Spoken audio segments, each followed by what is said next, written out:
In the aftermath of Roman Britain's decline around the 5th century AD, a new era dawned with the arrival of the Anglo-Saxons. This period marks the beginning of what would become England. Tribes such as the Angles, Saxons, and Jutes ventured from their homelands in what is now Germany, Denmark, and the Netherlands, drawn to the fertile lands and relative vacuum of power left by the departing Romans. These early settlers established numerous kingdoms, with names that still echo through time: Wessex, Mercia, Northumbria, and East Anglia. Amidst these fragmented realms, the concept of kingship evolved, rooted in war leadership and the protection of kin and community. In the 9th century, England was a land divided and besieged. The Viking invaders, relentless in their pursuit of conquest, left destruction in their wake. Amidst this tumultuous backdrop, Alfred, the youngest son of King Ethelwulf of Wessex, rose to prominence. His ascension to the throne in 871, at a time when Wessex stood as the last bastion against the Viking onslaught, marked the beginning of a pivotal chapter in English history. Alfred's leadership and strategic acumen were about to be tested as he faced the formidable challenge of safeguarding his kingdom and his people. The turning point in Alfred's struggle against the Vikings came in the spring of 878 at the Battle of Edington. Faced with a formidable Viking force, Alfred rallied his troops, uniting them with a vision of a free Wessex.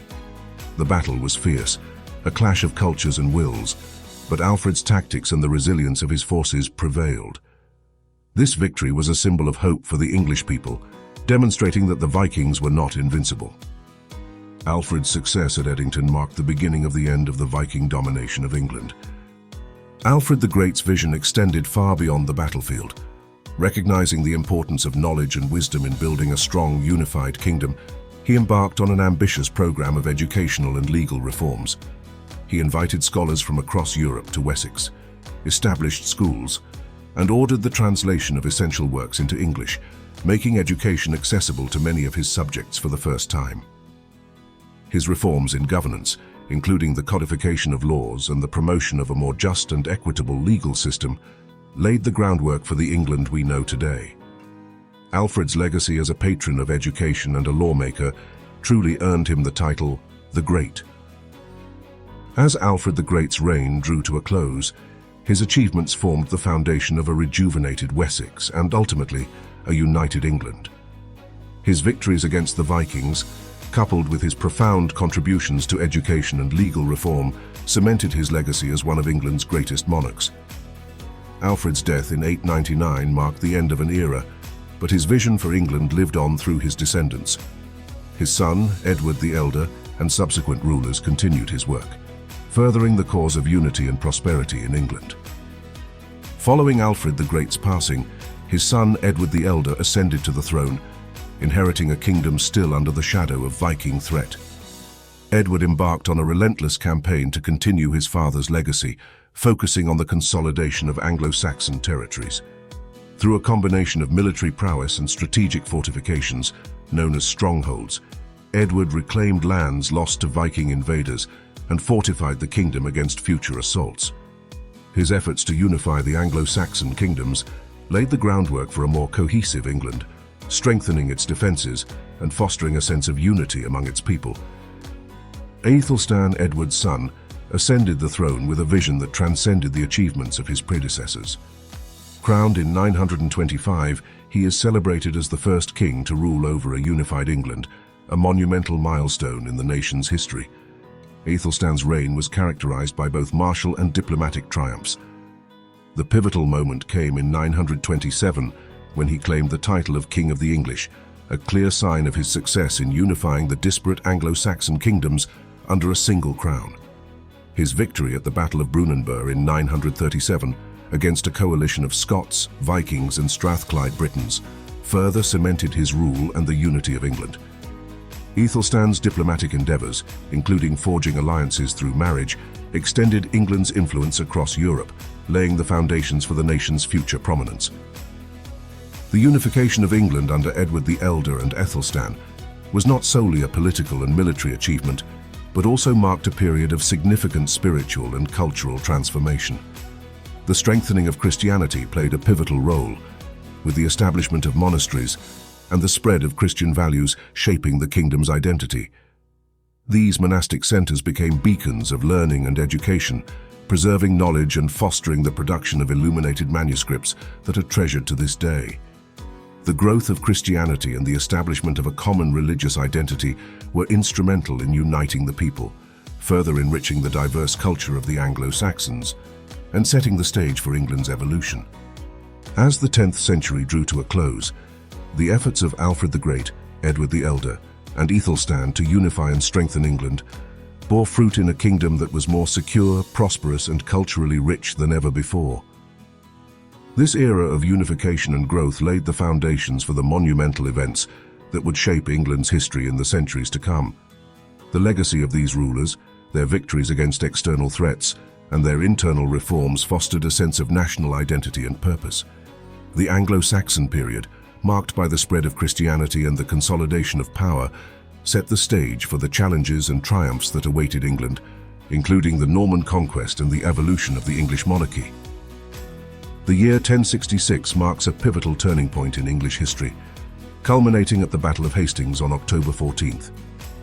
Duke William of Normandy, with ambitions to claim the English throne, landed on English soil, setting the stage for a confrontation that would forever change the fate of England. The battle was fierce, with both sides demonstrating valor and determination. However, the turning point came when King Harold II was struck down, leading to the collapse of the Anglo-Saxon resistance. William's victory at Hastings not only secured his claim to the English throne, but also began a new chapter in English history. With his victory at Hastings, William, Duke of Normandy, ascended the throne as William the Conqueror. His coronation symbolized the dawn of Norman rule in England. Understanding the importance of consolidating his power, William embarked on a series of sweeping reforms to cement his authority across the land. He authorized the construction of imposing castles across England to fortify Norman power and serve as stark symbols of the new order. The introduction of the feudal system reshaped English society, creating a hierarchical structure that bound the peasantry to the nobility and the nobility to the crown through ties of land and loyalty. These changes laid the foundation for the governance and social structure of medieval England. In 1086, William the Conqueror commissioned one of the most ambitious administrative projects of the Middle Ages, the Domesday Book. This comprehensive survey was a record of every acre, its holder, and its value within the kingdom, an endeavor unparalleled in its scope and detail. The Domesday Book was an administrative tool and a strategic masterstroke that allowed William to assess the economic resources of his realm and solidify Norman control. By documenting the extent of the land and its holders, William ensured that the wealth and power of England were firmly under his command, a move that would have lasting implications for the nation's governance. The Norman conquest of 1066 irrevocably transformed England, weaving the threads of Norman culture, language, and governance into the fabric of English society. The feudal system introduced by William the Conqueror reshaped the kingdom's social and political structures, establishing a framework that would influence England for centuries. The architectural legacy of the Normans, with their formidable castles and majestic Romanesque cathedrals, dotted the English landscape, symbolizing the permanence of their rule. The conquest also marked the beginning of a gradual blending of Anglo-Saxon and Norman customs, laws, and languages, ultimately enriching the English identity. After a reign that forever altered the course of English history, William the Conqueror passed away in 1087. His death sparked a pivotal moment of transition as his dominions were divided among his sons. Normandy was bequeathed to his eldest son, Robert Curthose, while England was entrusted to his second son, William II, known as William Rufus. This division of land set the stage for future conflicts as rivalries among the siblings flared over their inheritances. William Rufus's accession to the English throne was marked by his determination to maintain and expand the power his father had established, navigating the complexities of ruling a kingdom that was still adapting to Norman rule. William Rufus's reign was characterized by his vigorous efforts to assert control over England and deal with dissent both within and outside his kingdom. His rule saw the continuation of his father's policies, focusing on strengthening the monarchy's authority and managing the vast estates across England. However, William Rufus's tenure was also marked by tensions with the church, as disputes over land and power brought him into conflict with several church leaders. Despite these challenges, his reign contributed to the further consolidation of Norman influence in England, laying the groundwork for the administrative and legal systems that would define the kingdom for generations. The reign of William Rufus came to an abrupt and mysterious end in August 1100, during a hunting expedition in the New Forest. Struck down by an arrow, the circumstances of his death have remained a topic of speculation and intrigue.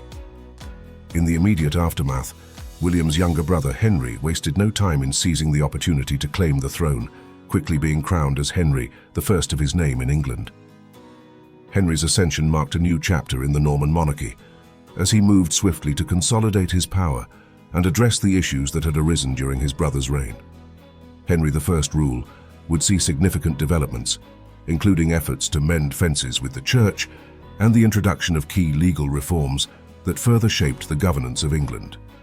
In 1154, Henry II ascended to the English throne, marking a pivotal moment in the nation's history. With a vision to streamline and strengthen the justice system, he embarked on a series of legal reforms that would leave a lasting imprint on English law. Henry's establishment of the common law introduced a unified legal system, replacing the patchwork of local laws with standardized rules.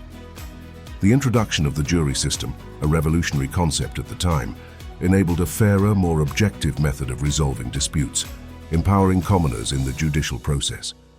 Under Henry's rule, the royal courts flourished, becoming central to English governance and justice. The bond between Henry II and Thomas Becket, once close friends and allies, underwent a profound transformation as Becket took up the mantle of Archbishop of Canterbury in 1162. The king's ambition to extend royal authority into ecclesiastical matters clashed with Becket's newfound commitment to the church's autonomy. This conflict over the jurisdiction between crown and church escalated, straining their relationship and setting the stage for a historic confrontation. The struggle highlighted the delicate balance of power and the enduring tension between secular and religious authorities in medieval England. The climax of the struggle between Henry II and Thomas Becket unfolded within the hallowed walls of Canterbury Cathedral on December 29, 1170. Misinterpreting Henry's exasperated query about Becket as a royal command, 4 knights took it upon themselves to confront the archbishop. The confrontation ended in tragedy, with Becket's murder shocking the Christian world. This act of violence within a place of sanctuary sent ripples through society, transforming Becket into a martyr for the faith and further complicating Henry's reign. The incident underscored the intense and often volatile intersection of political power and religious belief in medieval England. The aftermath of Thomas Becket's martyrdom saw Henry II performing public penance, seeking absolution for his role in the tragic events. This act of contrition highlighted the king's complex relationship with the church and his own governance.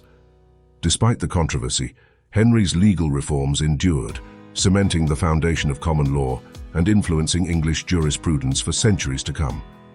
Henry's death in 1189 led to the succession of his son, Richard the Lionheart, whose reign would shift focus to the Crusades, leaving the administration of the realm in the hands of others.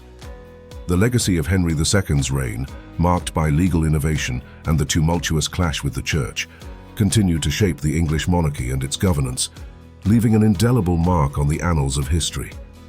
Richard I of his name in England ascended to the throne in 1189, quickly becoming known as the Lionheart for his exceptional bravery and military leadership. Driven by a fervent desire to reclaim Jerusalem from Muslim control, Richard led his forces into the heart of the Third Crusade. His tenure was marked by significant battles, including the capture of Acre and his valiant efforts at the Battle of Arsuf. Richard's dedication to the crusade showcased the martial spirit of England's monarchy, yet it also strained the kingdom's resources and set the stage for challenges that would confront his successor.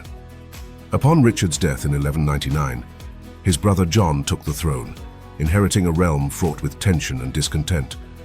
John's reign was troubled from the outset, marred by military setbacks such as the loss of Normandy to the French and escalating disputes over taxation and royal authority. These challenges deepened the rift between the crown and the English nobility, setting the stage for a confrontation that would dramatically alter the course of English governance. The climax of the struggle between King John and his barons culminated in June 1215 at Runnymede. Here, the king was compelled to seal the Magna Carta, a foundational document that sought to limit the monarch's authority and safeguard the rights and privileges of the nobility. The Magna Carta's legacy was profound, laying the groundwork for the principle that the king was not above the law, a concept that would echo through the ages, influencing the development of constitutional governance, not only in England but around the world. The sealing of the Magna Carta did not immediately resolve the tensions within the realm. Pope Innocent III's annulment of the document at John's behest plunged England into the First Barons' War, a conflict that underscored the deep divisions between the crown and its subjects. John's reign, which ended with his death in 1216, was fraught with challenges, yet his legacy is indelibly linked to the Magna Carta. This document, often seen as the first step toward constitutional governance, highlighted the growing power of the nobility and the emerging concept of legal constraints on sovereign authority. The Magna Carta's sealing in 1215 marked the beginning of a long journey toward constitutional governance in England. Its principles, challenging though they were to implement fully in the immediate aftermath, became a cornerstone for the evolution of legal and political systems. Subsequent monarchs grappled with its implications, leading to the gradual expansion of parliamentary democracy and the rule of law. The embryonic stirrings of constitutional governance during the reigns of Richard the Lionheart and King John have, over centuries, shaped a system that values justice, rights, and the balance of power. In the wake of King John's death in October 1216, England faced a period of uncertainty and turmoil. The crown passed to his young son, Henry III, amidst the ongoing conflict of the First Barons' War. The realm, fractured and weary from years of strife, now looked to a child king to lead.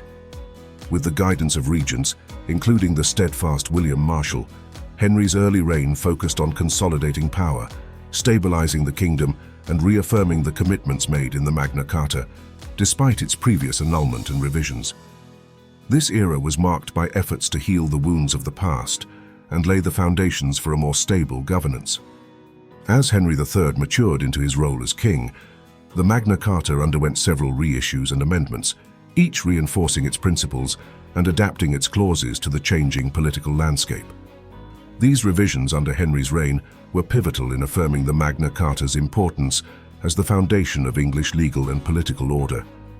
The document's endurance through these turbulent times underscored its significance in curtailing arbitrary royal power and laid the groundwork for the eventual development of constitutional monarchy and parliamentary democracy in England.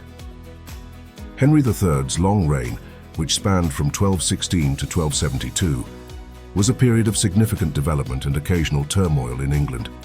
His efforts to rebuild royal authority, engage with the nobility, and manage the kingdom's finances characterized the later years of his rule. Upon Henry III's death in November 1272, the throne passed to his son Edward, the first of his name in England, who was away on the Crusades at the time of his father's passing. Edward's ascension to the throne marked the beginning of a new era, one in which the legacy of the Magna Carta and the principles of governance it represented would be tested and expanded.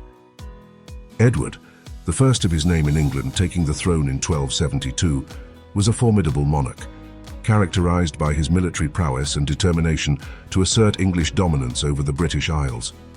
His campaigns to conquer Wales and subdue Scotland were driven by a vision of a united kingdom under English sovereignty. Edward's efforts against Scotland, where he earned the nickname the Hammer of the Scots, showcased his relentless pursuit of this goal. These military endeavors not only expanded English territory, but also deepened the complexities of relations with Scotland, setting the stage for future conflicts. Beyond his military campaigns, Edward's reign was marked by significant legal reforms that further shaped the governance of England. His commitment to regularizing the calling of Parliament established a precedent for legislative consultation in government. In 1297, Edward issued the Confirmation of the Charters, which not only reaffirmed the principles laid down by the Magna Carta, but also expanded on them, establishing new legal rights and further limiting the monarchy's power. These reforms underscored Edward's complex legacy as a ruler who was both a conqueror and a lawgiver, reflecting the ongoing evolution of English law and governance. As Edward's reign drew to a close, he focused on securing his legacy, both through his territorial ambitions and his legal reforms. His death in July 1307 marked the end of an era that had seen significant expansion and development for England. The throne passed to his son Edward II, whose reign would be characterized by very different challenges, including internal strife and further conflicts with Scotland. The transition from Edward I to Edward II underscored the complexities of monarchy, inheritance and governance, with the achievements of the father setting a formidable backdrop against which the son's rule would be measured. Edward II's accession to the throne in 1307 marked the beginning of a tumultuous reign characterized by personal controversy and political strife. His favoritism towards certain courtiers, notably Piers Gaveston, sparked conflict with the nobility, who viewed such relationships with disdain and suspicion. The discontent culminated in the drafting of the Ordinances of 1311, a series of mandates that aimed to curtail the king's authority and address the baronial grievances. This period underscored the ongoing tension between the crown and the nobility, reflecting the delicate balance of power that had been evolving since the days of the Magna Carta. The Battle of Bannockburn in 1314 stands as a pivotal moment in Edward II's reign and the ongoing conflict with Scotland. This resounding defeat of English forces under the command of Edward II by the Scots, led by Robert the Bruce, was a military setback and a blow to Edward's authority and the English claim over Scotland. The loss at Bannockburn emboldened Scottish resistance and marked a significant moment in the struggle for Scottish independence, complicating Edward II's efforts to maintain the legacy of territorial expansion established by his father. The reign of Edward II came to a dramatic close in 1327, when he was deposed in a coup led by his own wife, Queen Isabella, and her consort, Roger Mortimer. The discontent with Edward's rule, exacerbated by his political failures and the unpopular influence of his favorites, culminated in his forced abdication. The throne was then passed to his young son, Edward III, marking a significant turning point. Edward III's ascent to power marked a new era of governance, one that would eventually see the reassertion of royal authority and significant military victories abroad. Edward III's ascent to the throne in 1327 marked a new chapter in English history, one characterized by a youthful energy and determination to overcome the challenges inherited from his father's troubled reign. His early years as king were focused on national recovery, restoring stability, and reasserting the monarchy's authority. Edward III's leadership revitalized the kingdom's spirit, setting the stage for a reign that would witness significant military, political, and social achievements. The young king's efforts to navigate the complexities of governance, mend the rifts within the realm, and lay the groundwork for future successes showcased a renewed vision for England's future. Edward III's reign is perhaps best known for his ambitious claim to the French throne, a move that precipitated the long and arduous conflict known as the 100 Years' War. His military campaigns in France, including the famous victories at Crécy and Poitiers, not only demonstrated his prowess as a commander, but also reflected England's growing assertiveness on the European stage.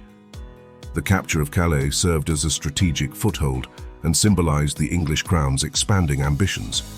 Edward III's endeavors in the 100 Years' War laid the foundation for a legacy of martial valor and complicated the relationship between England and France for generations. The mid-14th century brought with it a calamity that would leave an indelible mark on England and the entirety of Europe, the Black Death. This catastrophic plague, arriving in 1348, decimated a significant portion of the population, leading to profound social and economic upheaval. The aftermath of the Black Death saw a dramatic transformation in English society, with labor shortages empowering the peasantry and prompting shifts in feudal relations. Edward III's long reign, from 1327 to 1377, was a period of notable achievements and formidable challenges. His military exploits in the 100 Years' War brought England to new heights of power and prestige, while his leadership through the trials of the Black Death showcased the resilience of the king and his kingdom. The societal transformations initiated during his time had lasting impacts on English governance, economy, and class structure. As Edward III's reign drew to a close, the legacy of his rule, a blend of valor, tragedy, and transformation, set the stage for the future of the Plantagenet dynasty. The succession challenges and internal divisions that followed would usher in a period of turbulence, marking the end of one era and the beginning of another in the storied history of England. After the remarkable reign of Edward III came to a close in 1377, the throne passed to his grandson, Richard II, the son of Edward, the Black Prince, who had predeceased his father. At the tender age of just 10 years old, Richard II's coronation was met with a mixture of optimism and concern. The young king inherited a kingdom that had been shaped by military glory and societal transformation, but also faced the challenges of ongoing wars and internal strife. Richard's accession marked the beginning of a new chapter for England, one that would test the resilience and governance structures established by his predecessors. Richard II's reign was immediately met with significant challenges, not least of which was the Peasants' Revolt in 1381, a major uprising triggered by socio-economic tensions and the imposition of a poll tax. The young king's handling of this crisis, including his personal involvement in negotiations with the rebels, demonstrated both bravery and the complexities of leadership. Despite the successful suppression of the revolt, the event underscored the ongoing tensions within English society and the delicate balance of power between the monarchy, nobility, and the common people. Richard's subsequent efforts to assert his authority and manage the kingdom's affairs were marked by fluctuating fortunes and increasing discontent among the nobles.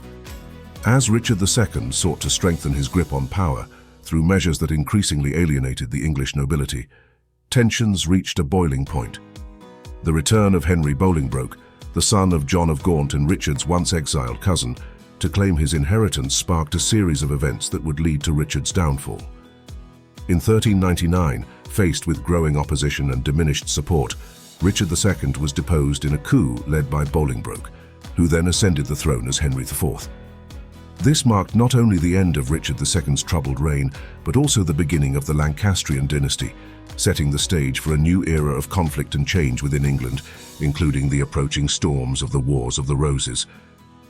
Richard II's reign, though fraught with challenge and controversy, also contributed to the richness of English culture, including patronage of the arts and the development of the English court as a centre of refinement. However, his deposition and the ascension of Henry IV marked a significant turning point in English history. The transition from the Plantagenet to the Lancastrian dynasty not only altered the course of royal lineage, but also set the stage for future conflicts that would engulf the kingdom. The legacy of Richard II and the shift to Lancastrian rule reflect the complex interplay of personal ambition, political power, and the quest for stability in a period that would lead England toward the tumultuous Wars of the Roses, further shaping the narrative of the nation's history. Henry IV's ascent to the English throne in 1399 marked the beginning of the Lancastrian dynasty, but his rule was far from unchallenged. Ascending the throne through the deposition of Richard II, Henry faced legitimacy issues from the outset, with numerous factions seeing his claim as tenuous. His reign was beset by rebellions, the most notable being the uprising led by the Percy family, which underscored the deep divisions within the realm. Despite these challenges, Henry IV's efforts to consolidate his power and maintain stability in the kingdom set the groundwork for the Lancastrian hold on the English crown, albeit amidst continuous strife and opposition. With the death of Henry IV in 1413, his son Henry V took the throne, inheriting a kingdom still fraught with internal and external challenges. However, Henry V's reign would soon be defined by a renewed focus on the 100 Years' War against France. His decision to resume hostilities culminated in the staggering victory at the Battle of Agincourt in 1415, a triumph that not only cemented Henry's reputation as a military leader, but also significantly bolstered the Lancastrian dynasty's legitimacy. The victory at Agincourt and subsequent campaigns in France brought England to the height of its medieval power, fostering a sense of national unity and pride. Henry, the fifth of his name in England, saw his military successes complemented by diplomatic achievements, notably the Treaty of Troyes in 1420, which established him as the heir to the French throne through his marriage to Catherine of Valois. This unprecedented agreement promised a future unification of England and France under one ruler. However, the sudden death of Henry, the fifth of his name in England in 1422, shortly after the birth of his son, Henry VI, plunged both kingdoms into uncertainty.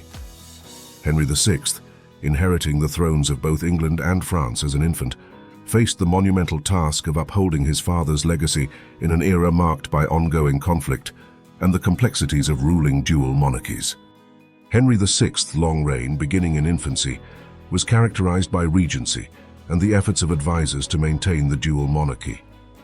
Despite initial successes, the tide of the Hundred Years' War turned against England, leading to the gradual loss of territories in France. These military setbacks, combined with economic difficulties and political strife at home, sowed the seeds of discontent among the nobility. The fragile unity achieved under Henry, the fifth of his name in England, began to unravel, laying the groundwork for the Wars of the Roses, a series of dynastic conflicts that would emerge from the competing claims of the Lancastrians and the Yorkists. Henry VI's inability to effectively manage the growing divisions within his kingdom ultimately led to a period of civil war that would dramatically alter the course of English history. The Wars of the Roses, a series of dynastic conflicts between the houses of Lancaster and York, erupted over claims to the English throne, exacerbated by the perceived weakness of Henry VI's reign. The first major battle at St. Albans in 1455 marked the beginning of open warfare. Richard, Duke of York, with substantial support and a strong claim to the throne through his lineage, positioned himself as a formidable contender against the Lancastrian king, Henry VI. This period was characterized by shifting allegiances and the struggle for power, setting the scene for a profound change in the English monarchy. In the snowy fields of Towton in 1461, one of the bloodiest battles in English history unfolded, ultimately determining the fate of the crown. Edward, Earl of March, son of the Duke of York, led his forces to a decisive victory over the Lancastrians. In the aftermath, Edward ascended the throne as Edward IV, ushering in the rule of the House of York. His coronation represented not just a shift in dynastic power, but also the hopes for stability after years of conflict. Edward IV's reign was marked by efforts to consolidate his rule, navigating the challenges of governance while seeking to end the ongoing civil strife.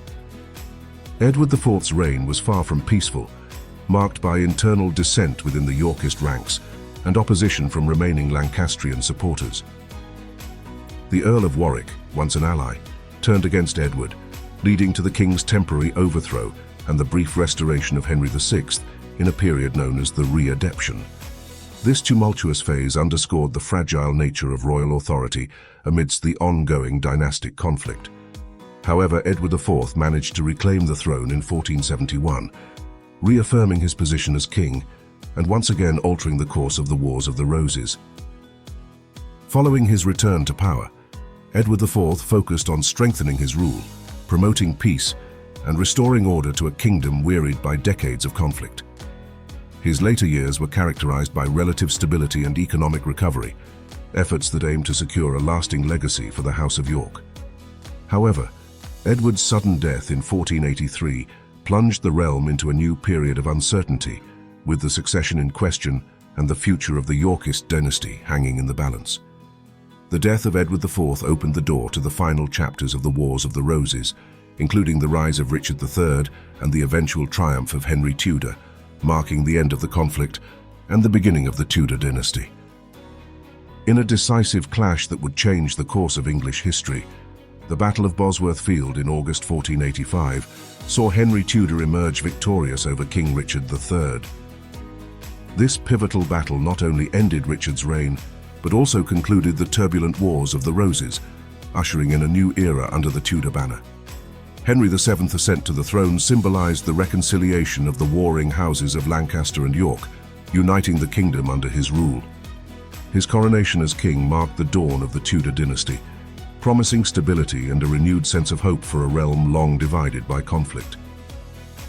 Recognizing the fragility of his claim to the throne, Henry VII took immediate steps to solidify his position as king.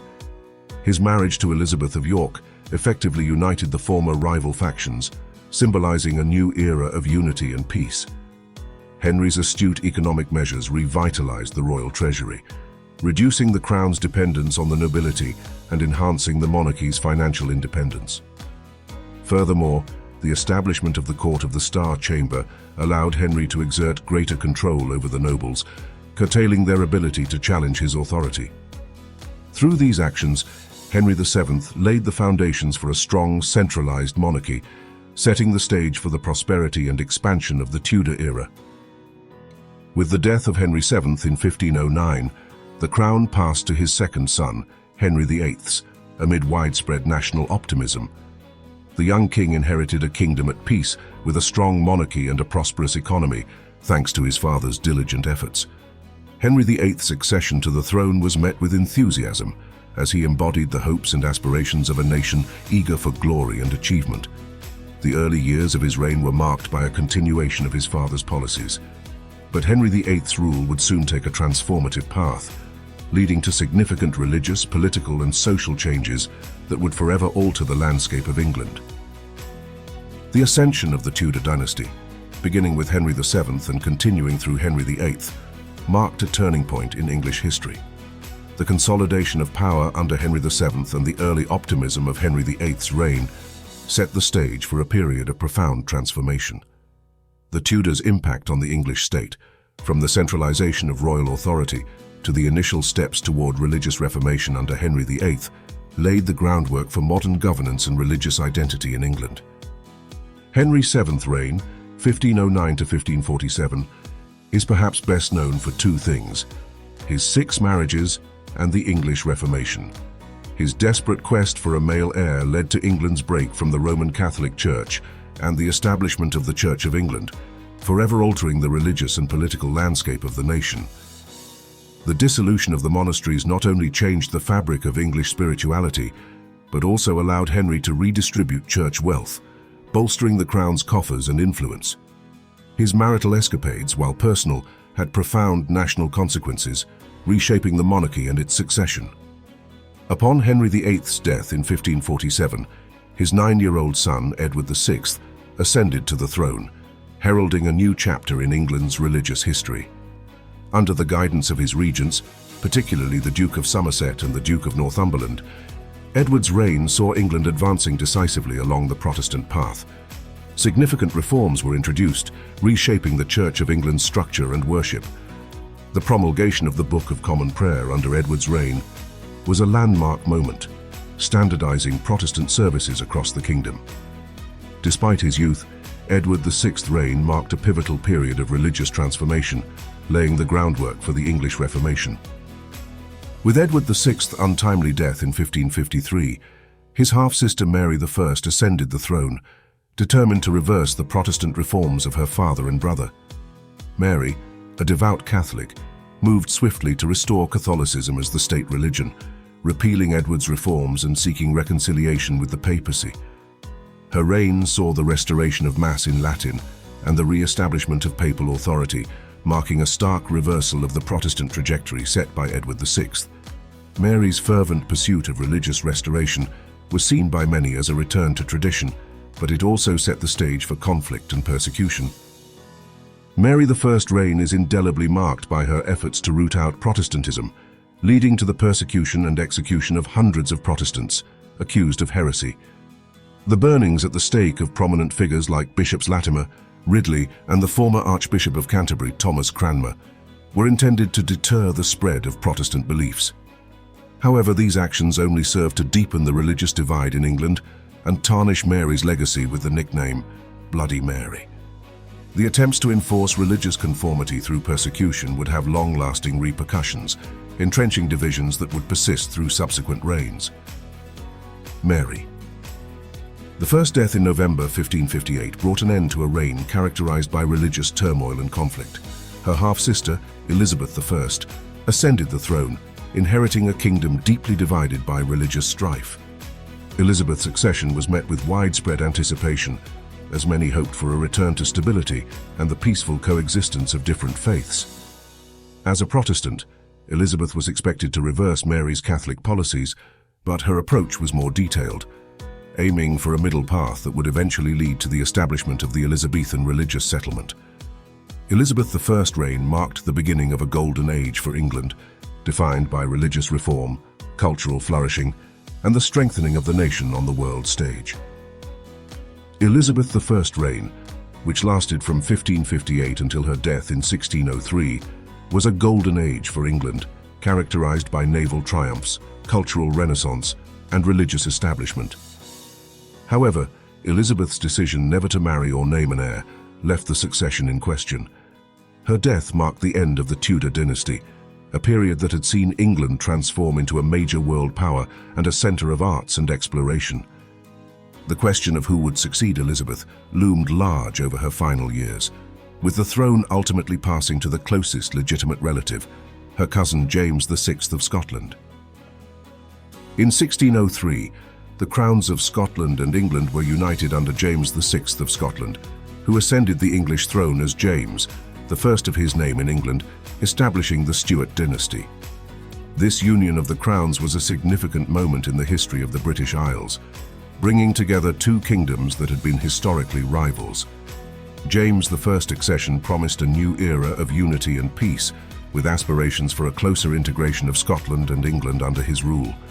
His reign introduced the complexities of managing two distinct countries, each with its own legal systems, cultures, and institutions, setting the stage for the challenges and achievements of the Stuart dynasty.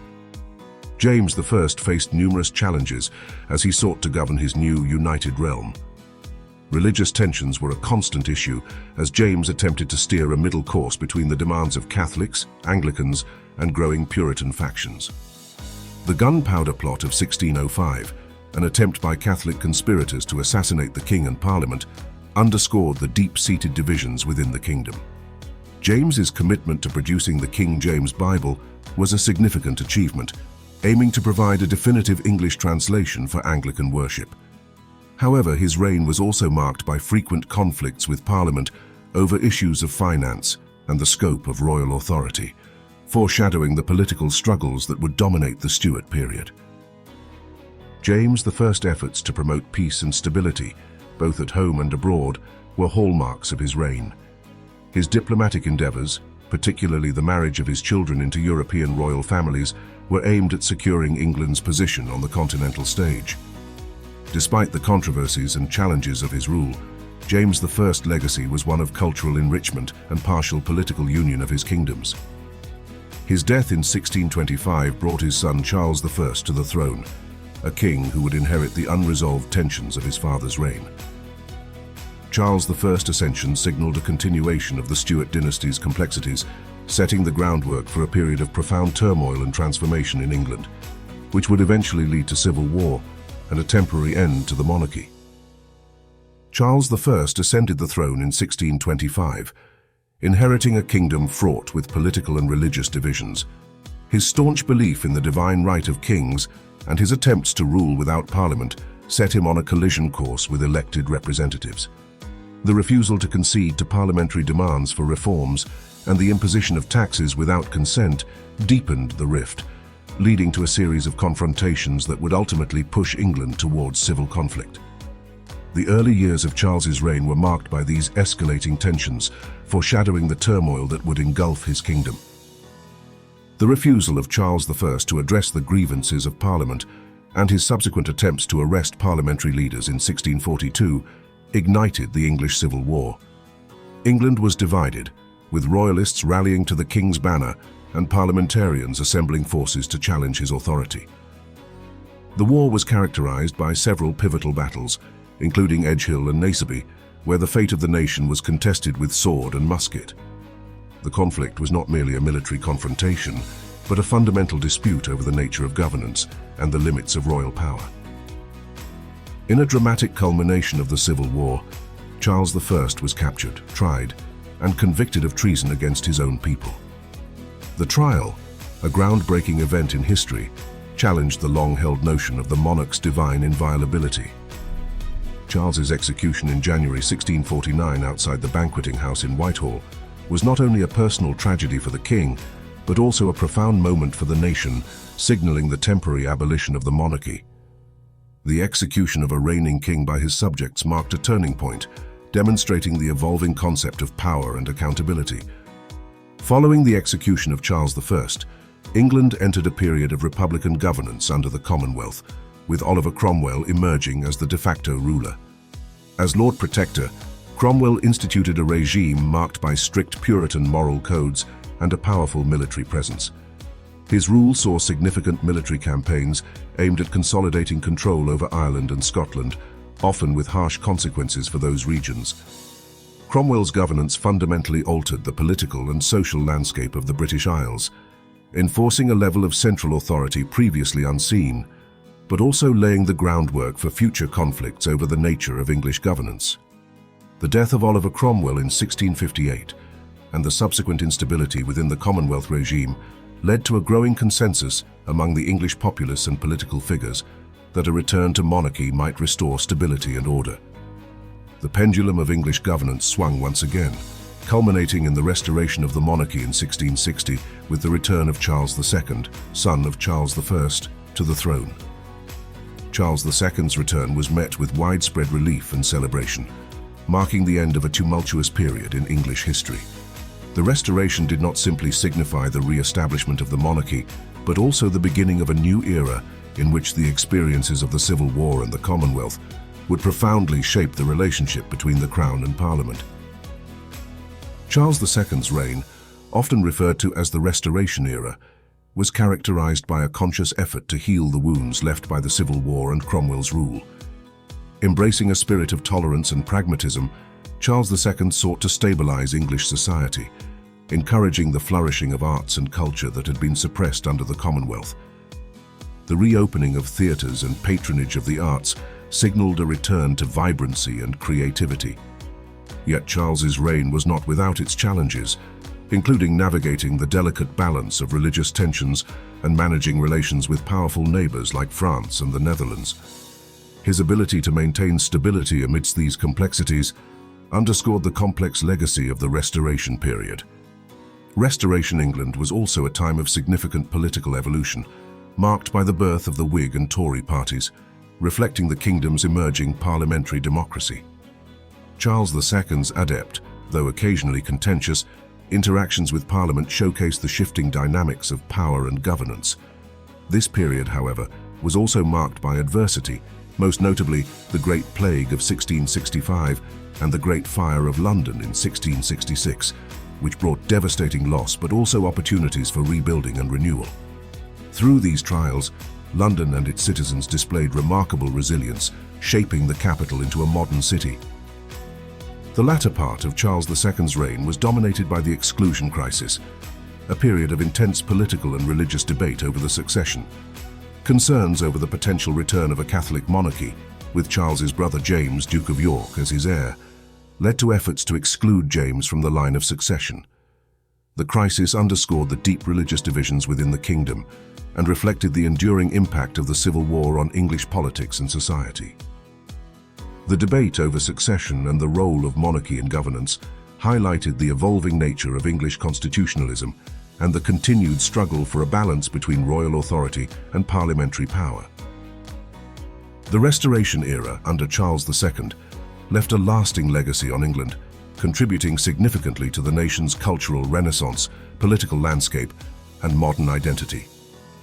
The period was a clear sign of the country's capacity for recovery and transformation, following years of conflict and division.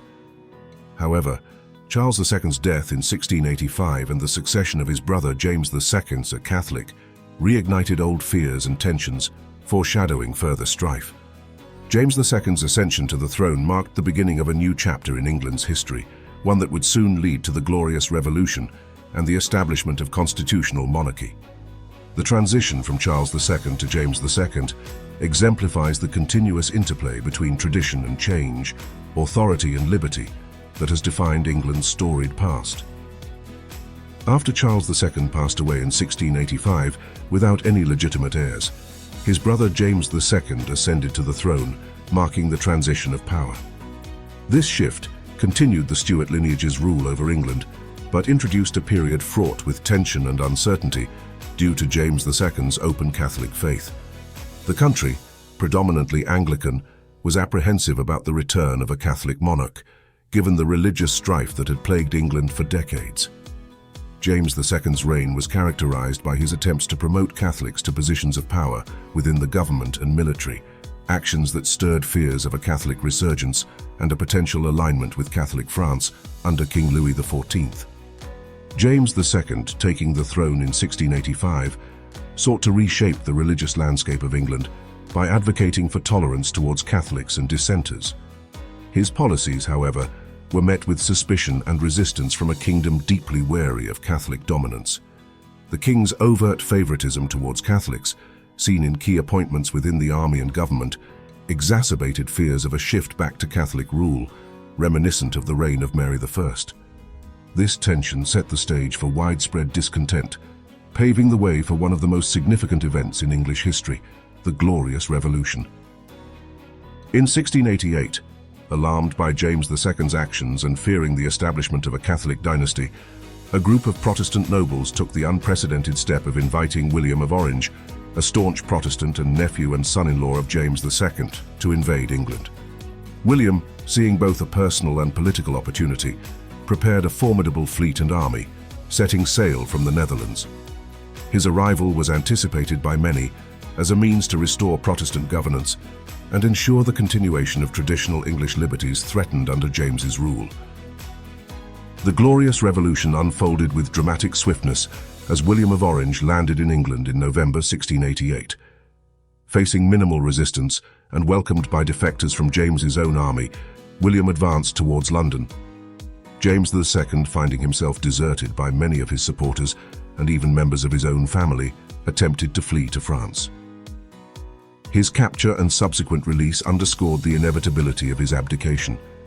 James's flight to France marked the end of his reign and the Stuart dynasty's Catholic line, opening a new chapter in English history with the ascension of William and Mary to the throne.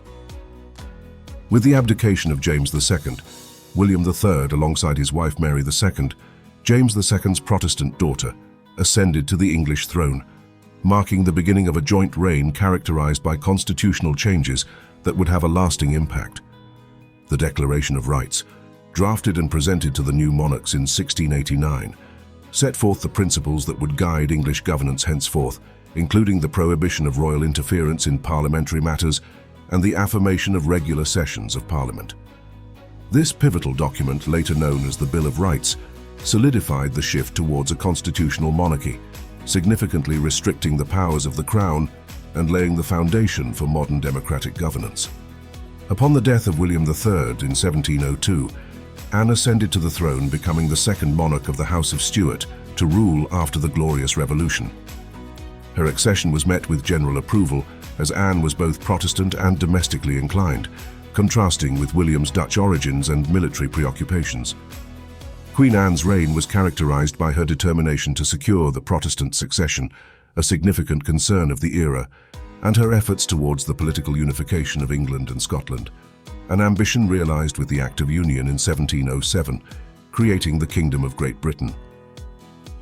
Queen Anne's reign saw the historic unification of England and Scotland, a pivotal achievement that had eluded monarchs for centuries. The Acts of Union, signed in 1707, were driven by economic considerations, security concerns, and the desire for a stronger, more unified presence on the European stage.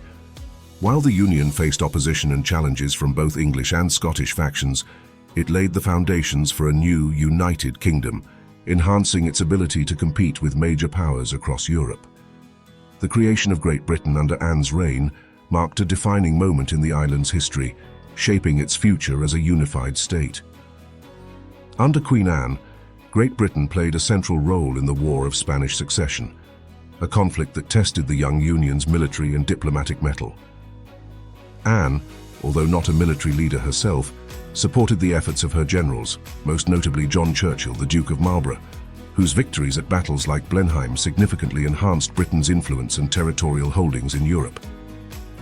The War of Spanish, lasting from 1701 to 1714, not only demonstrated Britain's military strength, but also highlighted Anne's ability to oversee a period of significant international engagement, contributing to the rise of Great Britain as a preeminent European power. Queen Anne's reign, though marked by significant achievements, was also shadowed by personal tragedy and the pressing issue of succession. With no surviving children, the question of who would follow Anne became a matter of state importance, necessitating a solution that would preserve the Protestant succession. The Act of Settlement 1701 had already designated the Elector of Hanover George as her successor, reflecting the determination to maintain a Protestant monarchy.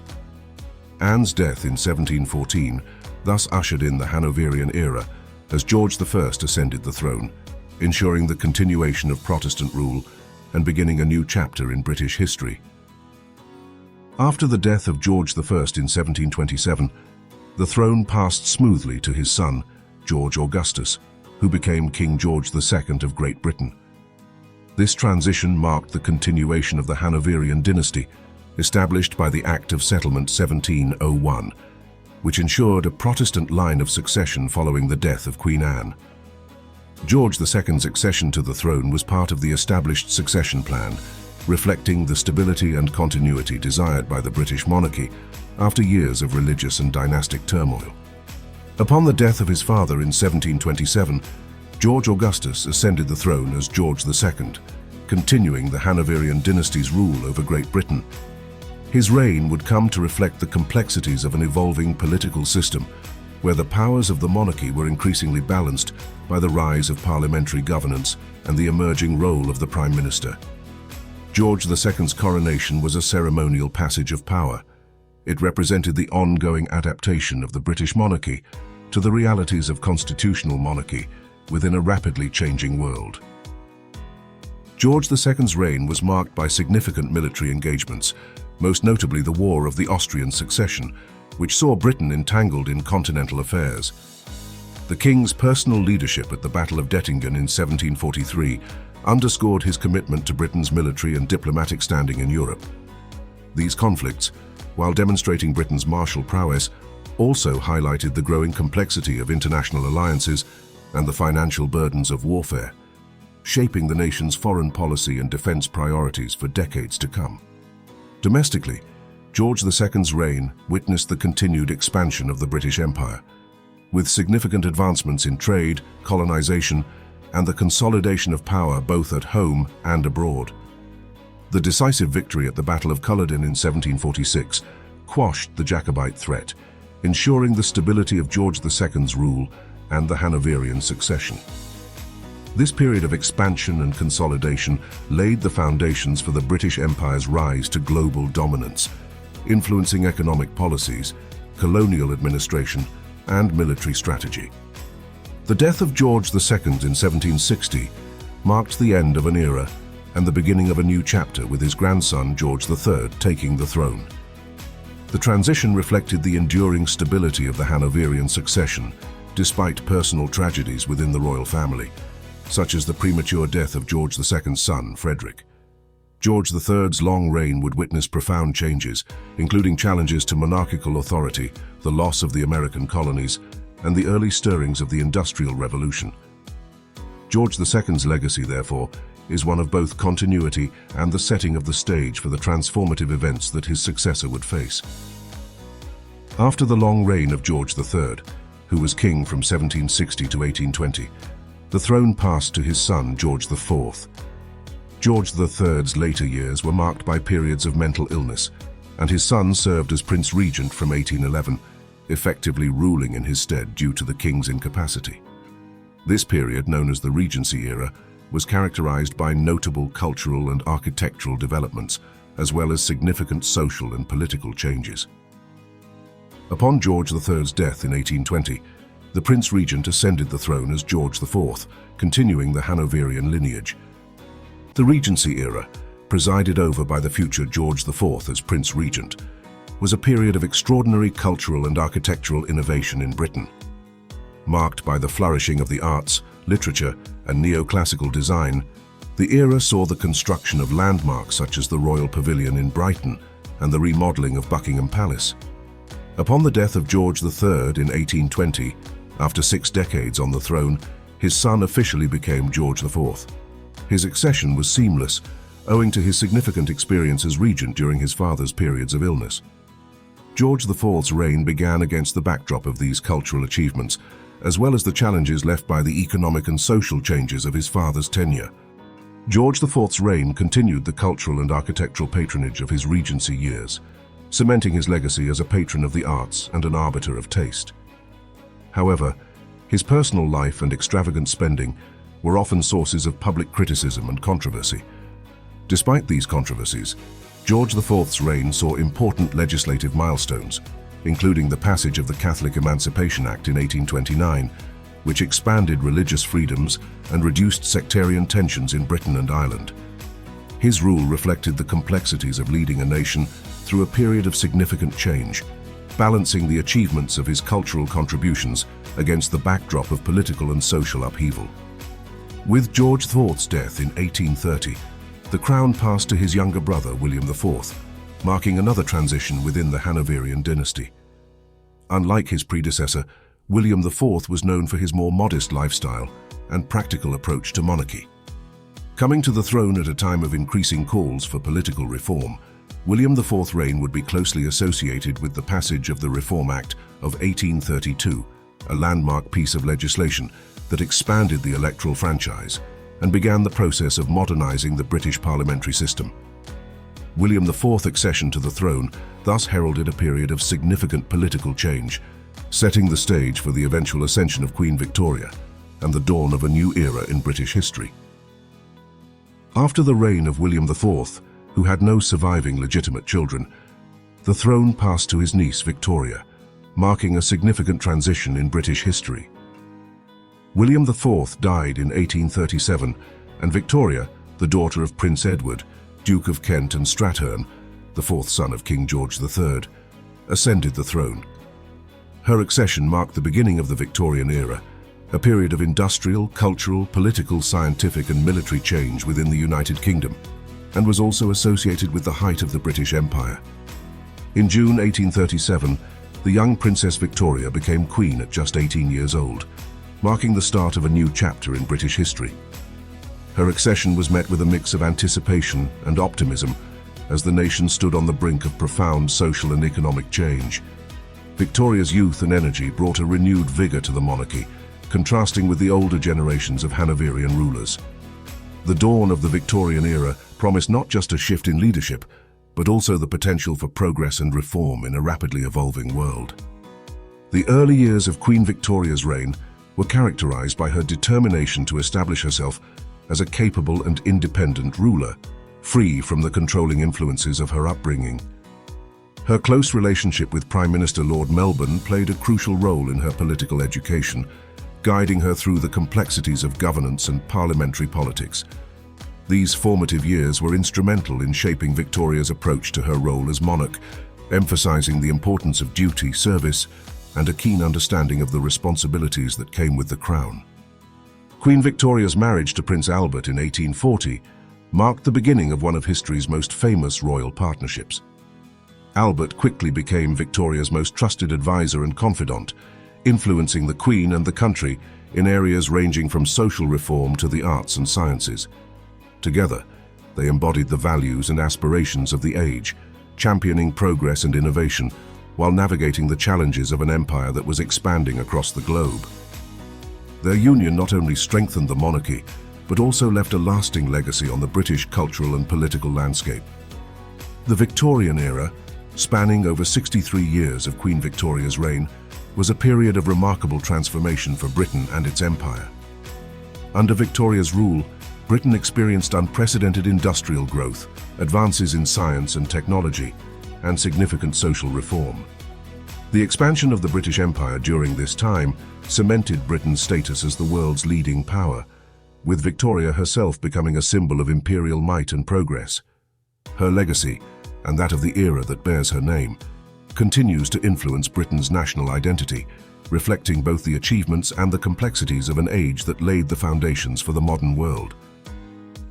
After the death of Queen Victoria in January 1901, ending the longest reign in British history at that time, the throne passed to her eldest son, Edward. He ascended the throne as King Edward VII, marking the transition from the Victorian era to the Edwardian era. This shift marked a new period in British history, characterized by significant social, political, and technological changes. Edward VII, known for his charm and affability, contrasted with his mother's more austere public image, and his reign saw the further modernization of the British monarchy and society. In the wake of Queen Victoria's death, her son Edward ascended to the throne as Edward VII, ushering in the Edwardian era. His accession was met with a mix of mourning for the end of an era and anticipation for the future. King Edward VII, having waited many years for the throne, was well prepared for his role and eager to leave his mark on the monarchy and the nation. His reign promised a blend of continuity and change, with Edward bringing a new social vibrancy to the monarchy that reflected the progressive spirit of the early 20th century. Edward VII was keenly aware of the need to modernize the British monarchy to reflect the realities of the new century. He worked diligently to enhance the monarchy's image, engaging more directly with the public and embracing the media in ways that had been uncommon during his mother's reign. Internationally, he played a significant role in diplomacy, using his personal connections with European royalty to foster better relations, particularly through the Entente Cordiale with France. His efforts not only modernized the British monarchy, but also helped navigate the complex web of alliances and tensions that characterized European politics in the early 20th century. The Edwardian era was a time of significant change, with technological advances like the automobile and the airplane altering how people lived and perceived the world. Social norms began to shift, with movements towards greater rights for women and the working class gaining momentum. Politically, the foundations for the welfare state were laid with the introduction of social reforms aimed at improving living and working conditions. King Edward VII's reign, though relatively short, was a period of transition that set the stage for the profound transformations Britain would experience in the 20th century. By the time of his death in 1910, Edward VII had successfully redefined the role of the monarchy in a modern society, leaving a legacy of engagement, diplomacy, and progress. His son, George V, inherited a throne that was more secure and respected, both at home and abroad. However, George V's reign would soon be tested by the outbreak of World War I, a conflict that would have a profound impact on the monarchy and the world. The transition from Edward VII to George V marked the end of an era of relative peace and prosperity, and the beginning of a period of unprecedented challenge and change for Britain. After the death of George V in 1936, his son Edward ascended the throne as Edward VIII. However, Edward VIII's reign was short-lived and primarily remembered for the constitutional crisis triggered by his desire to marry Wallis Simpson, an American divorcee. Edward's determination to marry Simpson by choosing love over the crown, combined with opposition from the government, the Church of England, and much of the public, led to his abdication in December 1936. This marked the first time a British monarch voluntarily relinquished the throne. Following Edward VIII's abdication, his younger brother Albert, the Duke of York, became king, taking the regnal name George VI. George VI's accession represented a return to stability for the British monarchy during a time that would soon be marked by the upheaval of World War II. Initially reluctant to take on the role for which he felt unprepared, George VI was supported by his wife Elizabeth and buoyed by the goodwill of the British people. He committed himself to his new duties with a profound sense of responsibility. His accession marked the beginning of a reign that would be defined by steadfast leadership through some of the most tumultuous times in modern history, including the looming shadow of World War II. The true test of George VI's reign came with the outbreak of World War II, a conflict that would demand extraordinary resilience from the British monarchy and its people. George VI became a symbol of national unity and determination, remaining in London during the Blitz and visiting bombed areas across the country. His radio broadcasts to the nation served not only as a source of comfort, but also as a rallying cry for endurance in the face of adversity. Through his actions, George VI embodied the spirit of defiance and resolve that characterized Britain's war effort, strengthening the bond between the monarchy and the people during one of the nation's darkest hours. As World War II came to an end, George VI faced the challenges of leading a nation through recovery and the beginning of the decolonization process, marking the end of the British Empire as it had been known. His reign saw the foundation of the modern Commonwealth, a reflection of changing global dynamics and Britain's evolving role on the world stage. George VI's legacy is that of a king who steered Britain through the crucible of war and presided over a period of significant transition, helping to shape a new identity for the monarchy and the country in the aftermath of global conflict. George VI's final years were marked by declining health, yet he continued to fulfill his duties with unwavering commitment. His death in February 1952 brought an end to a reign that had steered Britain through the tumult of war and into the dawn of a new era. The ascension of Queen Elizabeth II to the throne marked the continuation of the Windsor dynasty and the beginning of a new chapter in British history. At just 25 years old, Elizabeth II faced the immense responsibility of leading a nation still recovering from war and on the cusp of profound social and global changes. The coronation of Queen Elizabeth II in 1953 was a moment of pomp and circumstance, reflecting centuries of tradition. Yet it also represented the monarchy's adaptation to the modern world, being the first to be televised globally. The young Queen's early years were characterized by a dedication to duty and a keen awareness of the need to maintain the monarchy's relevance in a rapidly changing society. Her reign began amid the challenges of decolonization as the British Empire transformed into the Commonwealth, reflecting a shift towards a more equitable partnership between nations. Elizabeth II's ascension to the throne in 1952 marked a new chapter for the British monarchy and the nation. Her reign, the longest in British history, has witnessed profound changes, including the decolonization of Africa and Asia and the transformation of the empire into the Commonwealth, reflecting a shift towards a more egalitarian association of nations. The modern era has seen the monarchy navigate the challenges and opportunities of the digital age, maintaining its relevance through public service, charity work, and a more transparent engagement with the public and media. The Queen's leadership has steered the monarchy through times of change, embodying a sense of continuity and stability amidst the rapidly evolving landscape of the 20th and 21st centuries. Her reign has seen the celebration of her silver, golden, and diamond jubilees, milestones that not only commemorated her longevity, but also underscored her role in maintaining the continuity and stability of the monarchy.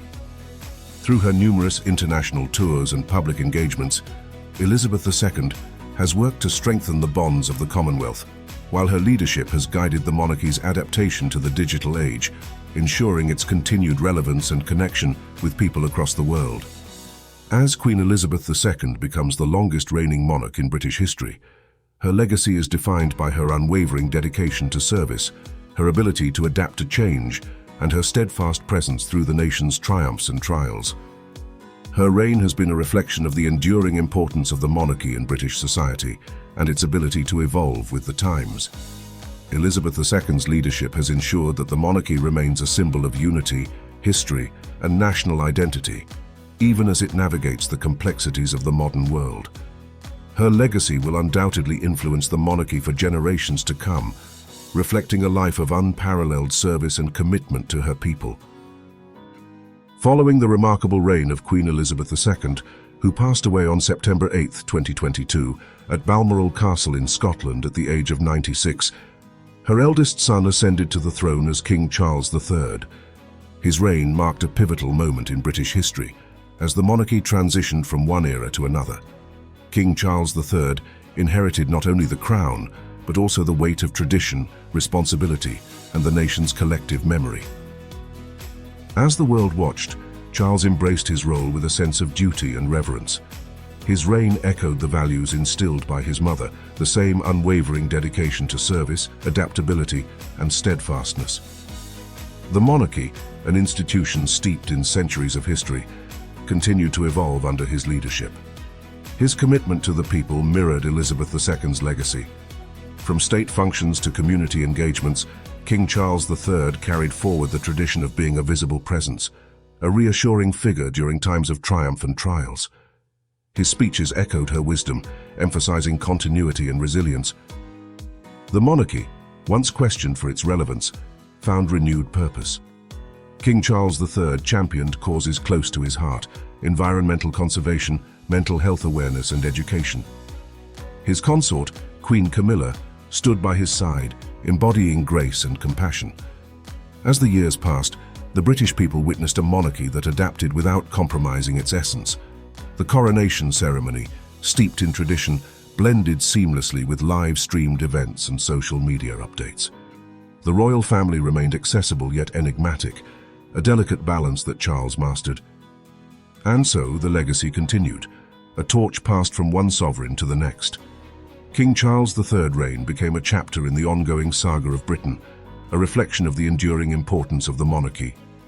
His commitment to service, like his mother's, left an indelible mark, a legacy that would shape generations to come. As we move deeper into the 21st century, the British monarchy continues to play a pivotal role in the nation's identity and global presence. Celebrating milestones such as the Diamond and Platinum Jubilees, the monarchy has demonstrated its ability to adapt and evolve, addressing modern societal issues and embracing change. The royal family's involvement in charitable activities and their engagement with global causes have underscored their commitment to public service.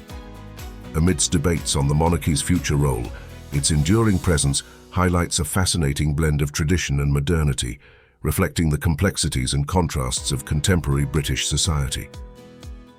Our journey through the rich history of the British monarchy has spanned centuries, from the dawn of the Anglo-Saxon period to the modern era under Elizabeth II. We've witnessed the evolution of a nation, the rise and fall of empires, and the enduring legacy of one of the world's oldest monarchies. History is a story shared by us all, connecting past to present and shaping our future. If you've been inspired by the tales of resilience, innovation, and transformation, we invite you to like, share, and subscribe to our channel. Join us as we continue to explore the stories that have shaped our world. Your support enables us to bring more fascinating chapters of history to life. Thank you for being part of our journey through time.